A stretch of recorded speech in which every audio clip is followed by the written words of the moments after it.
La Maison des conducteurs professionnels de Côte d'Ivoire était en conclave le samedi 30 mars 2024 au siège du syndicat de la Mutuelle Générale des conducteurs de taxi-compteurs nouvelle génération, si à Yopougon-Selmer.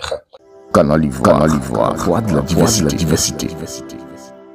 L'objectif, selon M. Isaac Diomandé, fédérer l'ensemble des conducteurs de taxis-compteurs, taxis communaux, cars, gros camions, etc., en vue de faire face aux difficultés qui minent leur secteur. Nous avons compris qu'on a un véritable problème sur le terrain.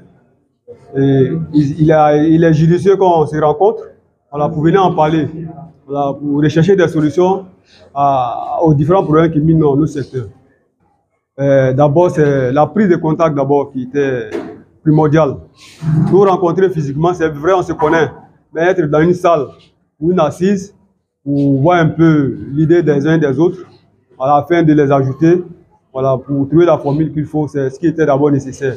Et c'est ce qu'on a mis en place. Dans une salle devenue exiguë pour la circonstance, la parole a été donnée aux conducteurs qui ont intervenu les uns après les autres.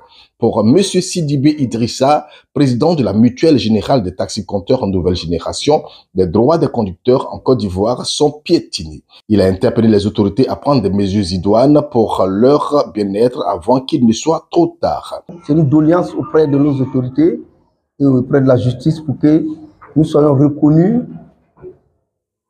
dans dans le code du travail, parce que nos droits sont beaucoup.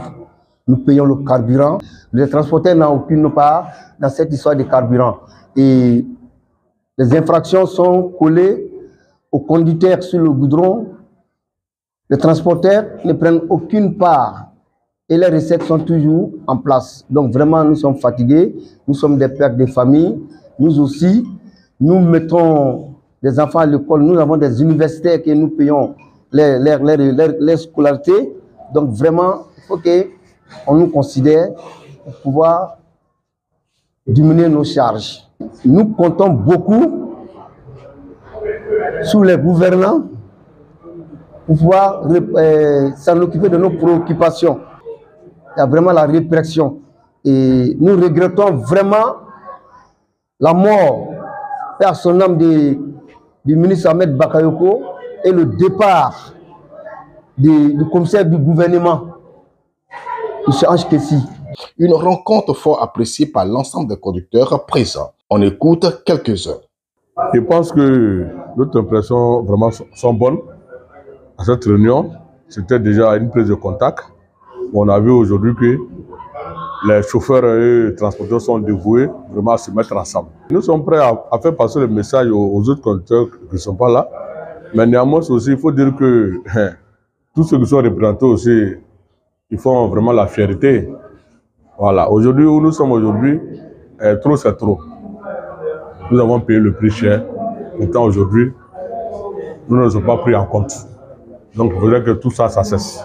Déjà, c'est une expression de joie pour moi de voir une première en Côte d'Ivoire. Tous les acteurs du transport ont décidé de se mettre ensemble, travailler main dans la main pour le bonheur de la cheville ouvrière du transport en Côte d'Ivoire.